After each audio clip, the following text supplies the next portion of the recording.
Welcome to U.S. History with Mrs. Madison. I'm so glad you came to Back to School Night. The first thing I want you to know about our class is that we are virtually paperless in this class, so I thought it would be appropriate to open up with a Google Doc, which is what we often use to type on in this class. And so each of your students has a drive where they will store information, and so you may want to have your child show you that when you get back home tonight or sometime this weekend. I'm going to show you a couple sites that you will use this year to kind of make life easier at home as far as having a middle school student. So the first one I want to start with is the Newcastle Middle School page. Along the top it has some links to the district home, the school board, staff, those kind of things. But along the left hand side we have put in several links to sites that may be of help to you. One of those sites that I will encourage you to visit, and I'll show you how to use it in just a minute, is our Moodle page.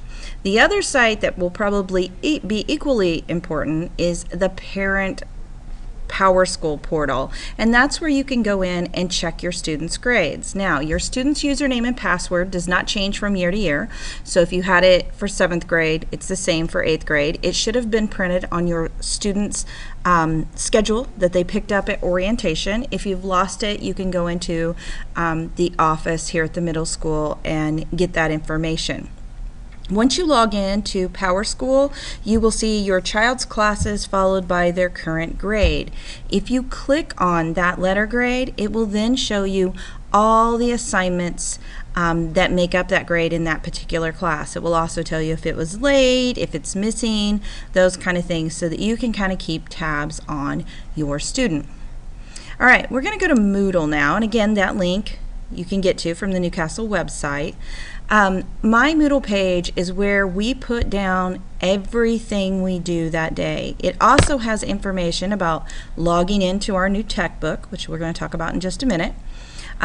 Some links to Power School, the school website, some technology information about the Chromebooks, some magazines we use in class, our syllabus, honors project information if your student's in an honors class, some basic information about my classroom, and then it gets into day-by-day assignments. And so every day that we have been in school is labeled on my Moodle page. When we get to the gold section on the Moodle page, that's the unit we are currently in. And so sometimes I'll leave a unit open if students need to refer back to it, but we're always in the gold section.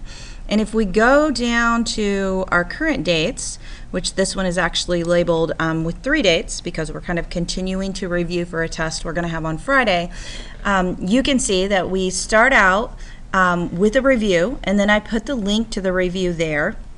Students are practicing for a quiz they're going to have on Friday, so a little link to a mini practice. And then I tell them to continue to work on their Colony digital bulletin board, and we'll talk about that bulletin board in our new textbook. If I tell them to go to Google Classroom to finish an assignment, I always put it on the Moodle page. So my Moodle page is everything that we do in class, every assignment. If you go there first, you can get a good idea of where your student is for that day. So we talked about Google Classroom. I'm going to show you what Google Classroom looks like. It's an app that students use through Chrome. My Google Classroom, one of my pages looks like this. They have one for each hour. So if your student's in 4th hour U.S. History, this is what their page looks like. When a student has an assignment that they do, they can just click on the name of the assignment. It pops up ready for them to type on. So we put notes, we put our English activities that we do on Mondays, any pairing that we're doing. We have an appointment share that we do in class. The instructions for the digital bulletin board are here, and they can just click on those and use those in the assignment. But again, you can go to Moodle to see if they would need to even go to Classroom. We don't necessarily use Classroom every day. I mentioned that we have a new textbook. This is what your login screen will look like for the student when they log into our Discovery Education textbook. And so it starts on the Discovery Education side. When they want to go to their textbook, it's T-E-C-H-B-O-O-K, they go to My DE Services and click on Social Studies Textbook. And when they open it up, this is where the real content that looks very similar to a paper textbook just in a digital format comes up. So right now we are in chapter 2. It gives the chapters. There's also a table of contents, but we are in chapter 2, and I always refer to that on my Moodle page. And we are in section 1, the 3 colonial regions. So if we go to that, it then brings us to a page that has 5 tabs across the top. The Engage is just an intro to the chapter. The real chapter pages are under the Explore tab, and under that tab it'll have the pages numbered. That's where our core reading comes from. So if your student ever comes home and they say, I don't know where this is, it's under the section Explore. So you go to the section that it refers to and then Explore, and it has the page numbers. Along the side, there's often images, videos, primary or secondary sources that the students may use. That's why we encourage everyone to buy a cheap set of earbuds, they're $1 at Dollar Tree, to be able to listen to those videos, because when they have a reading, they cannot listen to those out loud in class, and you may not want them listening to those out loud at home.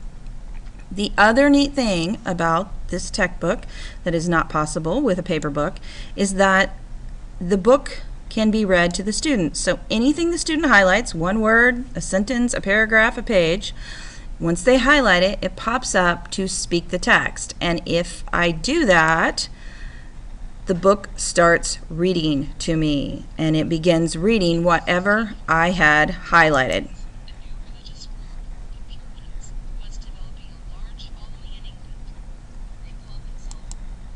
And I can stop it at any time. So that's good for new vocabulary words. It's good for struggling readers. It kind of helps them out. All right, the next thing I want to talk about is Pinwheel, and the website is actually trypinwheel.com. It's not just pinwheel.com. And if you have not already done so, as a parent, you need to sign up for an account, and that's that middle tab, the orange tab. You sign in, you have to have an email, and you can even do that through a smartphone. Your student, hopefully, has already created their account. They should have used their school information to do that. And when a parent or a student logs in, they log in and they get a set of calendars. There is a little 3-bar icon on the top left-hand corner, and if you click that, that brings in some extra menus. So the top one's the calendar. The second one is the handbook. We had some parents that weren't sure where to find the handbook.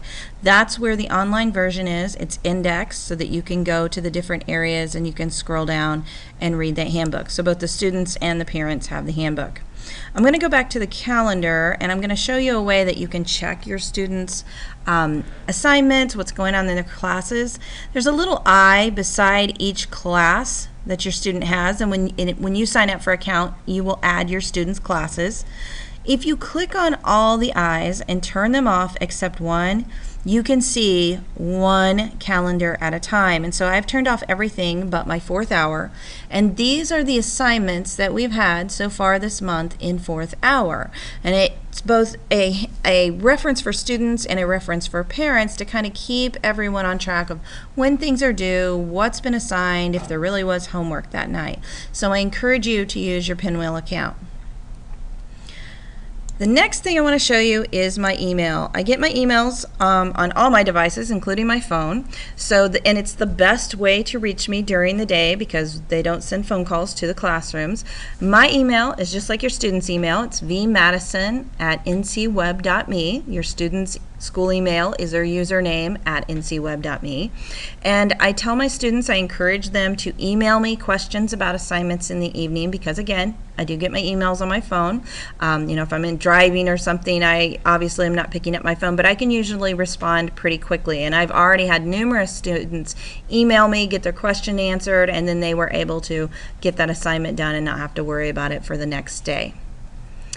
Thank you for coming to Back to School Night. If you have any questions, please email me, please ask me. I'll be glad to answer them, and thanks for coming.